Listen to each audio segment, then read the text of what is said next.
Very good morning, welcome to non stop couriers and cargo వారి business plus. Right, మనం చూస్తే నిన్న కూడా మార్కెట్స్ చాలా పాజిటివ్గా రియాక్ట్ అయ్యాయి. నిఫ్టీ 7,531 దగ్గర క్లోజ్ అయింది. అలాగే సెన్సెక్స్ 24,793 దగ్గర క్లోజర్ మనం చూసాం. అయితే నిన్న గోల్డ్ స్వల్పంగా తగ్గింది, క్రూడ్ కూడా పాజిటివ్గా పెర్ఫామ్ చేసింది.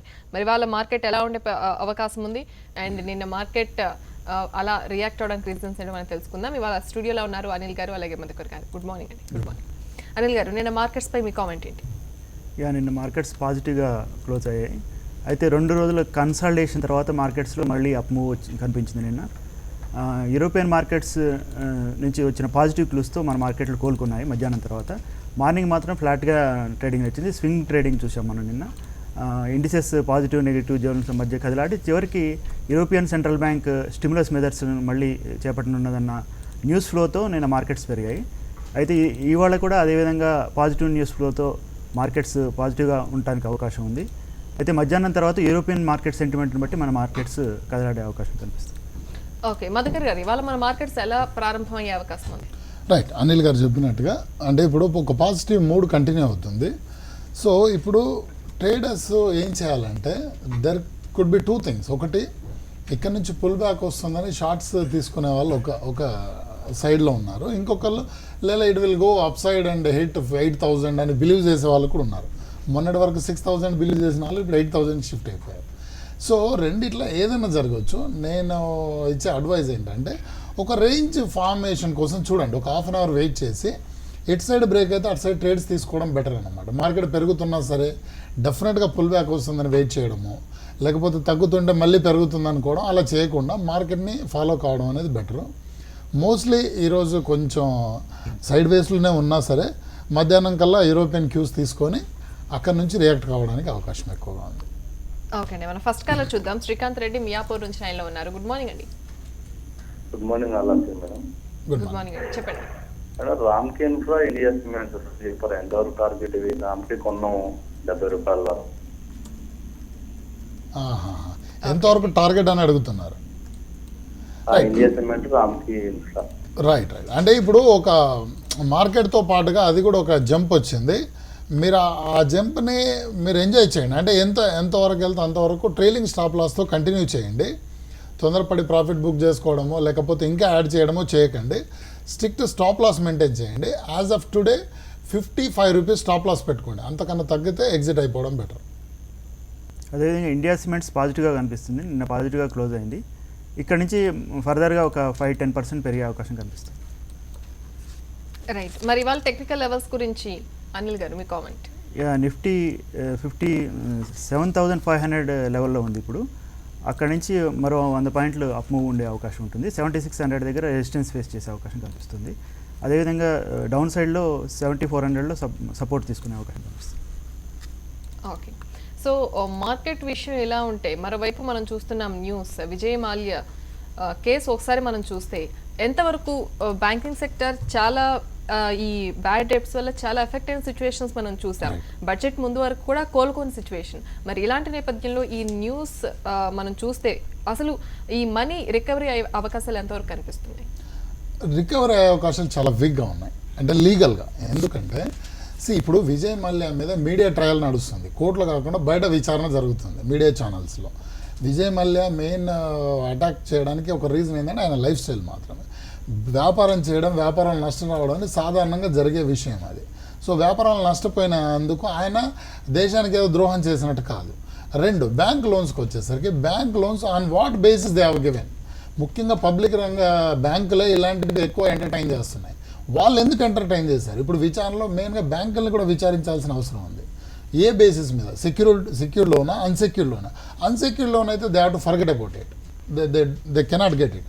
If it is secure loan then ఆ సెక్యూరిటీ విలువ ఎంత ఉందో మార్కెట్లో అమ్మితే ఆ విలువలో వాళ్ళకు రావడానికి అవకాశం ఉంది. అలాగే ఇంకొక యాంగిల్ తీసుకుంటే కూడా ఒకవేళ విజయ్ మాల్యా లోన్ తీసుకున్న తర్వాత ఆ పర్పస్, ఇప్పుడు ఫర్ ఎగ్జాంపుల్ విమానాలు కొనుక్కోవడానికి లోన్ తీసుకున్నాడు, విమానాలు కొనకుండా ఇంకేమన్నా చేశాడా ఆ డబ్బులతో? చేసి ఉంటే he will stand wrong side of the law, then law will take care of him. అది కూడా చూడాలి. మూడోదండి ఇంపార్టెంట్, గవర్నమెంట్ ఎంత దుర్మార్గంగా వ్యవహరించిందంటే విజయ్ మాల్యా కొలాప్స్లో major culprit is government, that is Congress government which ruled. 2 నెలల తర్వాత కింగ్ ఫిషర్ కొలాప్స్ అయిన 2 నెలల తర్వాత ఎఫ్డిఐ అలో చేశారు. ఈ was asking for FDI since so long, కానీ ఆయన ఎవరు ఆయన మన ఎవరు ఆలకించలేదు. సరే విజయ్ మల్యకు ఫేవర్ చేయకండి, కానీ కింగ్ ఫిషర్ కంపెనీని సేవ్ చేసి ఉండగలిగే వాళ్ళు ఎఫ్డిఐ అలో చేసి ఉంటే. కింగ్ ఫిషర్ కొలాప్స్ అయిన కేవలం 2 నెలల తర్వాత ఎఫ్డిఐ అలో చేశారు. అది 2 నెలల ముందు చేసి ఉంటే అసలు ఈరోజు ఈ సిచ్యువేషనే ఉండేది కాదు. సో 3 నేరస్తులు ఉన్నారు. అందులో విజయ్ మల్య అనేవాడే తక్కువ నేరస్తుడు. మిగతా 2 నేరస్తులు బ్యాంక్ అండ్ అంతకన్నా పెద్ద నేరస్తులు గవర్నమెంట్, కాంగ్రెస్ గవర్నమెంట్ అండ్ అప్పటి ఏవియేషన్ మినిస్టర్. ఓకే అండి, ఈ టాపిక్ గురించి డిస్కషన్ చూసే ముందు ఇంకొక కాలర్ చూద్దాం. గిరి హైదరాబాద్ నుంచి లైన్లో ఉన్నారు. గుడ్ మార్నింగ్ అండి. గిరి గారు చెప్పండి. మధుకర్ గారితో మాట్లాడండి. చెప్పండి. మాట్లాడండి. మార్నింగ్ మధుకర్ గారు. మార్నింగ్ అండి, చెప్పండి సార్. సార్ నాకు అరబిందో కానీ గతి కానీ ఉన్నాయి సార్. అరబిందో బాగా పెరిగింది రీసెంట్ లాస్ట్ రైట్ 2 weeks నుంచి. అరబిందో ఇంకా కంటిన్యూ పెరుగుతుంది అంటారా, లేకపోతే గతి కానీ ఇలా ఉంటుంది సార్ అడ్వైస్? ఓకే, సో మీరు ఇప్పుడు అరబిందో రానున్న వారం 10 రోజుల్లో లేకపోతే ఇంకో 2-3 నెలల్లో ఏమవుతుందంటే నేను చెప్పలేనండి, అది చెప్పడం కష్టము. మీరు ఒక 3 to 5 years వ్యూ అడిగారు అనుకోండి, డెఫినెట్గా మీకు మంచి లాభాలు ఉంటాయి. Aurobindo is a good company, దాన్ని హోల్డ్ చేయండి. మీరు ఇంకో పేరు ఏదో అన్నారు, వినపడలేదు. ఆ గతి గురించి అంత లాంగ్ టర్మ్ వ్యూ అయితే నాకు లేదు, దాన్ని షార్ట్ టర్మ్లో ట్రాక్ చేసుకోండి. ఒకవేళ అది లాంగ్ టర్మ్ కంటిన్యూ అయినా ఒకే ట్రైలింగ్ స్టాప్ లాస్తో కంటిన్యూ చేయండి దాన్ని కూడా. ఓకే అండ్ ఇందాక ఒక సింపుల్ క్వశ్చన్తో మనం ఈ విజయ్ మాల్యా అంశాన్ని క్లోజ్ చేద్దాం. ఒకటి వచ్చేసి బ్యాంక్ కూడా క్వశ్చన్ చేసింది, అసలు బెంచ్ కూడా క్వశ్చన్ చేసింది, సుప్రీంకోర్టు బెంచ్ అసలు ఎలా రుణాలు ఇచ్చాయి బ్యాంకులు అనేది first question. Sir one more thing ఏంటంటే ఇతను ఉద్దేశపూర్వక ఎగవేతదారుడిగా ప్రకటించారు. సో డబ్బులు ఉండి కూడా పే చేయడానికి ఇష్టం లేకుండా ఉన్న లిస్ట్ లో విజయ్ మాల్యా ఒకరు. సో ఈ కేసెస్ ని డీల్ చేయడంలో మన సిస్టమ్ గురించి మీ కామెంట్. ఎస్బీఐ పూర్తిగా ఫెయిల్ అయిందండి ఇందులో. ఉద్దేశపూర్వక ఎగదారుడు అంటే వాళ్ళు స్ట్రిక్ట్ యాక్షన్ తీసుకోవాల్సింది ఆల్రెడీ 2 ఏళ్ల క్రితం అయింది. అంటే ఆయన ఉద్దేశపూర్వకంగా ఏ విధంగా ఎగవేశాడు, మీరు అప్పుడే కోర్టుకి ఎందుకు వెళ్ళలేదు? సో లోన్స్ 2 రకాలు ఉంటాయి, ఒకటి unsecure loan, secure loan. Unsecure loan అంటే కేవలం ఒక రిస్క్ తీసుకుంటుంది బ్యాంకు, ఓకే వాళ్ళ నష్టం వస్తే ఇస్తాడని. ఇప్పుడు కింగ్ ఫిషర్ ఎయిర్లైన్స్కు నష్టాలు వచ్చాయి, విజయ్ మల్యకు రాలేదు, కంపెనీకి నష్టాలు వచ్చాయి, వీళ్ళు కంపెనీకి లోన్ ఇచ్చారు. సో కంపెనీకి లోన్ ఇవ్వడం అంటే కంపెనీ ఒకవేళ కొలాప్స్ అయితే బ్యాంకుకు నష్టం ఉంటుంది, అది ఆ రిస్క్ అసెస్మెంట్ జరిగిందా లేదా. సెక్యూర్ లోన్ ఇచ్చారు, నేను విన్నాను ఒకటే ప్రాపర్టీ మీద Yes Bank and SBI both loans ఇచ్చాయి. ఎలా ఇచ్చాయి అవి, ఎక్కడ ఫ్లా ఉంది, అది బ్యాంకింగ్ రంగాన్ని కూడా ప్రశ్నించాల్సిన అవసరం ఉంది. నేను చెప్తున్నా ఇప్పుడు చాలా మట్టుకు 14 లక్షల కోట్ల ఎన్పిఎస్ ఉన్నాయి ఓవరాల్గా. అవి బుక్స్లో డిక్లేర్ చేస్తే బ్యాంకింగ్ సిస్టమ్ కొలాప్స్ అవుతుంది. ఎస్బీఐ 20 రూపాయలకి అయిపోతుంది ఒకవేళ అదే జరిగితే. కానీ అంత వరి కావాల్సిన అవసరం లేదు. నేను కూడా జనాలు నేను భయపెట్టట్లేదు, 14 లక్షల కోట్లు వస్తాయి.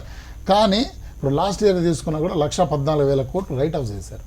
అలాగే ఇప్పుడు విజయ్ మాల్యా అప్పులు తీసుకుంటే 7,000 కోట్లు మాత్రమే. నాకు తెలిసి 7,000 కోట్లు ఒకవేళ ఇఫ్ ఈజ్ రాంగ్ అంటే ఆయన ఏదైనా నేరం చేసి ఉంటే 7,000 కోట్లు రికవరీ చేసుకోవడం పెద్ద కష్టమైన విషయం కాదు. ఆయన షేర్స్ ఉన్నాయి, ఆయన ఆస్తులు ఉన్నాయి, 7,000 కోట్ల కన్నా ఎక్కువే ఉన్నాయి అవి. కానీ ఆయన నేరం చేశాడా లేదన్నది court will decide, how media will decide, and banks కూడా డిసైడ్ చేయలేవు. ఆయన ఇంటి ముందు ధర్నా చేయడమో ఇవన్నీ చీప్ ట్రిక్స్ అండి. లీగల్గా వెళ్ళాలి. మీ తప్పు ఏమన్నా ఉందో విశ్లేషించుకోవాల్సిన అవసరం ఉంది. ఎస్బీఐ ఏం తప్పులు చేసింది లోన్ ఇవ్వడంలో, అది నిర్ణయించుకోవాలి. అలాగే గవర్నమెంట్ని కూడా క్వశ్చన్ చేయాలి. Definitely aviation minister should come under scanner. Right అండి. నెక్స్ట్ కాలర్ చూద్దాం. సైదులు నల్గొండ నుంచి లైన్లో ఉన్నారు. గుడ్ మార్నింగ్ అండి. Good morning madam. సైదులు గారు చెప్పండి. నేను మొన్న 8వ తారీఖు నాడు నిఫ్టీ 7300 తీసుకున్నానండి, 600. 7300. ఓకే, 7300 పొజిషన్ లో ఉన్నా. ఓకే, 7300 ఏంటి అంటే పుట్ట కాలా ఏం తీసుకున్నారు? నిఫ్టీ ఫ్యూచర్స్ అండి. కాదు స్ట్రైక్ ప్రైస్ చెప్తున్నాడు ఆయన. మీది కట్ అయిందండి. ఒకవేళ మీరు కాల్ తీసుకొని ఉంటే మీరు తీసుకున్నారు. పుట్ ఈజ్ అ మిస్టేక్, ఎందుకంటే పెరిగింది. ఓకే, మీరు చాలా లాస్లో ఉన్నారు కాబట్టి మీరు మరి కొంచెం ఈరోజు వెయిట్ చేయండి. ఒకవేళ మార్కెట్ పడిపోతే మీరు కొద్దిగా లాస్ రికవర్ కావడానికి ఛాన్స్ ఉంది. బట్ 7300 అంటే కొద్దిగా ఎక్కువే పడిపోవాలి. మార్కెట్ 7,200 100కి వెళ్తే కానీ ఆయనకు ప్రాఫిట్స్ రావు. రెండండి, ఈ ఆప్షన్స్ని సరిగ్గా అర్థం చేసుకోకుండా, అంటే ఇలా డెల్టా తేటా అని ఉంటాయి, ఆ గ్రీక్స్ అర్థం చేసుకోకుండా ఇన్వెస్ట్ చేయడము, ముఖ్యంగా బయింగ్ అనేది చాలా రిస్క్తో కూడుకుంది. ఆ గ్రీక్స్ తెలుసుకోవాలి, వాటికి అప్పుడు ఇన్వెస్ట్ చేయాలి. ఓకే అండి. నెక్స్ట్ కాల్ చూద్దాం. స్వప్న గారు లైన్లో ఉన్నారు. గుడ్ మార్నింగ్ అండి. గుడ్ మార్నింగ్ అండి. స్వప్న గారు అదే చెప్పండి. మేము కొత్తగా ఇన్వెస్ట్మెంట్ చేస్తున్నాము. ఓకే, సార్కి నమస్కారము. నమస్తే. అదే పవర్ పోర్ట్ఫోలియో గురించి కనుక్కుందామని. ఓకే ఓకే, షేర్ ఖాన్ వాళ్ళు ఇచ్చారా పవర్ పోర్ట్ఫోలియో? అవునండి. ఓకే ఓకే, అంటే అవి ఇన్వెస్ట్మెంట్ రైట్, చేయవచ్చా అని. డెఫినెట్గా చేయొచ్చు. నేను చూశాను, ఆ షేర్లన్నీ కూడా మంచి షేర్లే ఉన్నాయి. మీరు సిస్టమేటిక్గా మీ మనీని డివైడ్ చేసుకొని ఆ పవర్ పోర్ట్ఫోలియోలో ఉన్న షేర్లలో ఇన్వెస్ట్ చేయొచ్చు. మీరు ఒక 3 to 5 years వ్యూ పెట్టుకోండి, మంచి షేర్లే ఉన్నాయి దాంట్లో. ఒక షేర్ కానీ అని కాదు, వివిధ రకాల బ్రోకరేజ్ సంస్థలు వివిధ రకాల పోర్ట్ఫోలియోస్ సజెస్ట్ చేస్తూ ఉంటాయి. దిస్ నేమ్ యాక్చువల్గా నిన్న మొన్న మెయిల్ వచ్చింది. Okay, Sher Khan advertised about power portfolio. Okay, I think she's asking about that. Okay. So నా క్వశ్చన్ వచ్చేసి అంటే అలాంటి సజెషన్స్ ని అలాంటి పోర్ట్ఫోలియో మెయింటైన్ చేయడం కరెక్టేనా? ఏదైనా సరే వాళ్ళకి ఐడియా ఉండాలి. అంటే ఇప్పుడు బ్రోకరేజెస్ కొన్ని ఇంట్రాడే కానీ లేకపోతే షార్ట్ టర్మ్లో కొన్ని చిల్లరమల్లో స్టాక్స్ కూడా రికమెండ్ చేయడానికి ఛాన్స్ ఉంది విత్ వెస్టెడ్ ఇంట్రెస్ట్. సో వాళ్ళు ఏం చేయాలంటే అది ఏది మంచిది ఏది కాదో నిర్ణయించుకునే ఒక అవగాహన ఉండాలి. ముఖ్యంగా బ్రోకింగ్ సంస్థలు రికమెండ్ చేసే షార్ట్ టర్మ్ స్టాక్స్ని కొనకపోవడమే బెటర్, లాంగ్ టర్మ్ వాటికి ప్రిఫర్ చేయాలి ఎప్పుడు. ఓకే. అండ్ అనిల్ గారు, ఇంట్రెస్టింగ్ సెక్టార్స్ ఏమున్నాయి ఇప్పుడు? ఆయిల్ అండ్ గ్యాస్ సెక్టర్ నిన్న పెర్ఫామ్ చేసింది బాగా. అదేవిధంగా ఎఫ్ఎంసీజీ సెక్టర్ కూడా బాగానే పెర్ఫామ్ చేసింది. మెటల్స్ కూడా పుంజుకున్నాయి, సో మెటల్ కౌంటర్స్ కూడా బాగున్నాయి. అదేవిధంగా నిన్న చూస్తే మారుతి బాగా పెరిగింది, 4% పెరిగింది. మారుతి కొత్త ఎస్యూవీని మార్కెట్లోకి తీసుకొచ్చింది, ఆ న్యూస్తో మారుతి పెరిగింది. టాటా మోటార్స్ కూడా ఇవాళ ఒక వెహికల్ని లాంచ్ చేయబోతుంది 3 to 5 lakh రేంజ్లో. సో దాంతో టాటా మోటార్స్ ఇవాళ పాజిటివ్గా ఉండే అవకాశం కనిపిస్తుంది. ఓకే అండి. నెక్స్ట్ కాలర్ వెంకట నారాయణ గారు లైన్లో ఉన్నారు. నమస్తే అండి. నమస్తే మేడం, చెప్పండి. నా పేరు వెంకట సత్యనారాయణ ప్రసాద్ అండి, రాజమండ్రి నుంచి. ఓకే. నేను అక్టోబర్ 2015లో డిహెచ్ఎఫ్ఎల్ 233 రూపాయలకు కొన్నాను. ఓకే. ఎస్బిఐఎంసి 254 రూపాయలు కొన్నానండి. హెచ్డిఎఫ్సి హెచ్డిఎఫ్సి కాదండి, DHFL. DHFL okay. Next one SBI అండి. SBI okay. ఇది పర్వాలేదండి. ఎస్బీఐ పర్లేదు, ఉంచండి. డిహెచ్ఎఫ్ఎల్ మాత్రం కొంచెం దానికన్నా బెటర్ షేర్స్ ఉన్నాయి, వాటిలోకి వెళ్ళండి మీరు. అంతగా పెర్ఫామ్ చేయట్లేదు అది. అంటే మధ్యలో కొంచెం భూమి వచ్చినా సరే భారీగా పడిపోయింది అది. దానికన్నా బెటర్ ఉన్నాయి. అంటే మీరు లాంగ్ టర్మ్ ఇన్వెస్టర్ కాబట్టి చెప్తున్నాను నేను, you shift the better one. Real estate కానీ హౌసింగ్ కానీ అవి అంతగా చేయట్లేదు. హౌసింగ్ లోన్స్ ఇచ్చే దాంట్లో మీరు తీసుకుంటే ఎల్ఐసి హౌసింగ్ ఫైనాన్స్ బాగుంది, దీనికన్నా బెటర్ స్టాక్ అది, దానికి షిఫ్ట్ కావచ్చు మీరు. అండ్ అనిల్ గారు, కాంకర్ ఆఫర్స్కి నిన్న మంచి రెస్పాన్స్ వచ్చింది. సో ఈ ఆఫర్ ఇంకా ఉంది కదా? నిన్న మనం చెప్పుకున్నట్టు కంటైనర్ కార్పొరేషన్ రైల్వే ఇన్ఫ్రాస్ట్రక్చర్ సంబంధించిన కంపెనీ. ఇది ఫండమెంటల్గా మంచి స్టాక్, దానివల్ల ఇన్వెస్టర్స్ నుంచి మంచి రెస్పాన్స్ వచ్చింది నిన్న. సో ఈ కౌంటర్ని బై చేసుకోవచ్చు ఫర్దర్గా. సో లాంగ్ టర్మ్ వ్యూతో బై చేసుకోవడం బెటర్. ఓకే. నెక్స్ట్ కాల్ చూద్దాం. సత్యనారాయణ గారు లైన్లో ఉన్నారు. గుడ్ మార్నింగ్ అండి. Morning madam. సత్యనారాయణ గారు చెప్పండి. Container corporation of India government disinvestment చేస్తుంది కదా మేడం? అవును. పర్టికులర్ ఇన్వెస్ట్మెంట్ ఆఫర్ ఇచ్చారు, తీసుకుంటే ఎలా ఉంటుందో అడదాం. అంటే ఇది మీరు డిస్ఇన్వెస్ట్మెంట్ అంటే ఆఫర్లో కాకుండా డైరెక్ట్గా కూడా తీసుకోవచ్చు. ఎందుకంటే ప్రైస్ రేంజ్ మార్కెట్ వాళ్ళు ఆఫర్ చేసిన రేంజ్ కూడా మార్కెట్ రేంజ్లోనే ఉంది, దాదాపు 2% తక్కువగా ఉంది. అయితే రీటైల్ ఇన్వెస్టర్స్కి 5% డిస్కౌంట్ ఇస్తున్నందువల్ల ఆ ఆఫర్లో మీరు పాల్గొనవచ్చు. రైట్. మధుకర్ గారు, బ్యాంకింగ్ సెక్టార్ గురించి మీ కామెంట్ ఏంటి? అంటే సెక్టార్ కొద్దిగా ఇంకా ఫ్యూచర్లో కూడా కొద్దిగా ప్రెషర్కే లోన్ కావాల్సి ఉంటుంది. ఎందుకంటే ఇప్పుడు ఎన్పిఎస్ ఇష్యూస్ బాగా బర్నింగ్గా ఉన్నాయి. అంటే ఇప్పుడు వచ్చిన ర్యాలీ అనేది ఎప్పుడు కూడా టేక్ ఇట్ ఫర్ గ్రాంటెడ్గా తీసుకోకూడదు. అంటే ఇక్కడ నుంచి ఇంకా 200-300 పాయింట్లు కూడా వెళ్ళొచ్చాము, బట్ ఏది కూడా ఒక ఫ్లోలో కొట్టుకుపోకూడదు. డెఫినెట్గా కొంచెం రానున్న రోజుల్లో ఇంకా కొద్దిగా ప్రెషర్కు లోన్ కావడానికి అవకాశం ఉంది. ఇప్పుడు 50 basis points తగ్గిస్తారన్న ఒక ఊపు కూడా, ఒక న్యూస్ కూడా ఈ అగ్రెసివ్గా పెరగడానికి ఒక రీజన్ అది.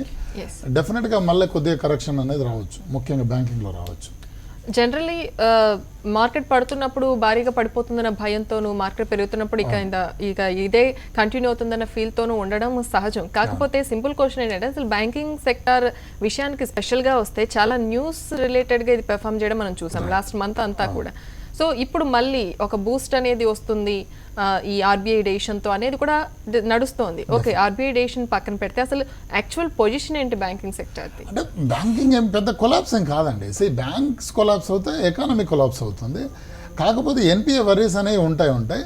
ఒకవేళ బ్యాంక్ సెక్టర్లో ఇన్వెస్ట్ చేయదలుచుకున్న వాళ్ళకు నేను ఇచ్చే అడ్వైజ్ ఏంటంటే పబ్లిక్ సెక్టర్ బ్యాంక్స్ కన్నా ప్రైవేట్ బెటర్గా పర్ఫామ్ చేస్తున్నాయి, వాళ్ళు లోన్స్ కొంచెం కేర్ఫుల్గా ఇస్తున్నారు, అలాంటి షేర్లు కొనడం better. HDFC, yes bank, ICICI, IndusInd ఇలాంటివి బెటర్గా చేయడానికి అవకాశం ఉంది ఫ్యూచర్లో కూడా. ఓకే, నెక్స్ట్ కాల్ చూద్దాం. రాము తెనాల నుంచి లైన్లో ఉన్నారు. రాము గారు గుడ్ మార్నింగ్ అండి. నమస్తే అండి. చెప్పండి రాము గారు. నా దగ్గర నా వేదాంత 140 రూపాయల్లో ఉంది, సౌత్ ఇండియన్ బ్యాంకు 22 రూపాయల్లో ఉందండి. ఓకే, ఇప్పుడు వేదాంతాన్ని మరి ఉంచుకోమంటారా, లేదు ఇప్పుడు కొద్దిగా పెట్టకుండా లాస్ అయినా బుక్ చేయమంటారా, లేదు south Indian bank south Indian bank average అని తీసుకోమంటారా? మీరు లాంగ్ టర్మ్ ఇన్వెస్టరా లేకపోతే ట్రేడ్ ఇన్ షార్ట్ టర్మ్? లేదండి, షార్ట్ టర్మ్ షార్ట్. ఓకే. చాలా మీరు అలాగే ఉంటాను రేటు ఉంటాయి. షార్ట్ టర్మ్ ట్రేడింగ్లో ఇదే ప్రాబ్లము. ఇప్పుడు ఆయన ఏం చేశాడు, ఐయర్లో కొన్నాడు, పడిపోతా ఉన్నా హోల్డ్ చేస్తున్నాడు, ఈ become a long term investor now. So మీరు 81 రూపీస్ స్టాప్ లాస్ పెట్టుకోండి, అంతకన్నా తగ్గితే ఎగ్జిట్ అయిపోండి. వేదాంత ఇంకొకటి south Indian. South Indian bank అలాంటివి ఎందుకండి, మంచి షేర్లు ఉన్నాయి బ్యాంకులో, మేము రెగ్యులర్గా చెప్తానే ఉన్నాం, అలాంటి వాటిలో ఇన్వెస్ట్ చేయండి. ఇది 10-20 రూపాయలకు వస్తుంది కదా అని చిన్న చిన్న షేర్లు కొనడం అంత మంచిది కాదు, ఎగ్జిట్ అయిపోండి అది కూడా. ఓకే, అనిల్ గారు, సో బ్యాంకింగ్ సెక్టార్ని లాంగ్ టర్మ్ వ్యూతో చూడడం ఎంతవరకు బెస్ట్ చాయిస్ అంటారు? బ్యాంకింగ్ సెక్టర్లో పబ్లిక్ సెక్టర్ బ్యాంక్స్ తీసుకుంటే మనం Punjab national bank, bank of Baroda లాంటి కంపెనీస్ కూడా బాగా పెర్ఫామ్ చేయట్లేదు, ఎన్పిఎస్ బాగా ఎక్కువయ్యాయి. అదేవిధంగా బ్యాంకింగ్ కౌంటర్స్లో ఇన్వెస్ట్ చేయాలనుకున్న వాళ్ళు మెయిన్గా ఎస్బీఐలో ఇన్వెస్ట్ చేసుకోవచ్చు లాంగ్ టర్మ్ వ్యూతోని, మిగిలిన బ్యాంక్స్ని అవాయిడ్ చేయడం మంచిది. ఇంకా బ్యాంకింగ్ సెక్టర్లో మంచి బ్యాంక్స్లో అంటే ప్రైవేట్ సెక్టర్ బ్యాంకులు చూసుకోవడం మంచిది, యాక్సిస్ బ్యాంక్ కానీ, ఇండస్ ఇండ్ బ్యాంక్ కానీ అటువంటి బ్యాంక్స్లో ఇన్వెస్ట్ చేసుకోవచ్చు. బ్యాంకింగ్ సెక్టర్స్ కంటే రిలేటెడ్గా ఎఫ్ఎంసీజీ సెక్టర్స్ కానీ, అదే ఎన్బిఎఫ్సిస్ ఉన్నాయి, మంచి మంచి బజాజ్ ఫైనాన్స్ లాంటి ఎన్బిఎఫ్సిస్ ఉన్నాయి, అటువంటి వాటిలో ఇన్వెస్ట్ చేసుకోవచ్చు. అదేవిధంగా ఇండియా బుల్స్ హౌసింగ్ ఫైనాన్స్ లాంటి housing finance companies, LIC housing finance లాంటి కంపెనీస్ అటువంటి వాటిలో ఇన్వెస్ట్ చేసుకోవడం బెటర్. ఎందుకంటే హౌసింగ్ ఫైనాన్స్ కంపెనీస్కి ఎన్పిఎస్ ఈ బ్యాంక్స్ కొన్నంతగా ఉండవు, కొద్దిగా తక్కువగా ఉంటాయి. సో వాటిలలో రిలేటెడ్గా చూసుకుంటే ప్రాఫిట్స్ ఎక్కువగా ఈ మధ్య కాలంలో బాగా పెర్ఫామ్ చేస్తున్నాయి ఈ కంపెనీస్, వాటిలో ఇన్వెస్ట్ చేసుకోవడం బెటర్. ఓకే, మధుకర్ గారు, ఫైనల్లీ లాంగ్ టర్మ్ ఇన్వెస్టర్స్కి మీ సజెషన్ ఏమైనా ఉందా? లాంగ్ టర్మ్ వల్ల మనం ఎప్పుడు చెప్పినట్టు కొద్దిగా లాంగ్ టర్మ్ వ్యూతో తీసుకోవాలి. And any time is good time for them. All they have to do is మంచి షేర్లు ఏమున్నాయో చూసుకొని ఇన్వెస్ట్ చేయాలి. ఒక డైవర్సిఫై చేసుకోవాలి పోర్ట్ఫోలియో, మొత్తం అన్నీ ఒకే చోట పెట్టడము ఇది కాకుండా ఒక 1 lakh రూపీ ఉంటే 4 to 5 స్టాక్స్, ఇంకెక్కువ ఉంటే 10 వరకు 15 వరకు కూడా వెళ్ళొచ్చు. అలా డైవర్సిఫై చేసుకొని ఇన్వెస్ట్ చేసుకోవాలి. రైట్ అండి. ఫైనల్లీ ఇవాళ జరిగిన డిస్కషన్లో మీ హోల్డింగ్స్ ఏమైనా మధుకర్ గారు, అనిల్ గారు? థ్యాంక్ యూ సో మచ్ అండి. Thank you so much. ఇది వాళ్ళ non stop couriers and cargo వారి బిజినెస్ ప్లస్. మరిన్ని అప్డేట్స్తో రేపటి బిజినెస్ ప్లస్లో మళ్ళీ మీటుదాం. Till then keep watching HMT.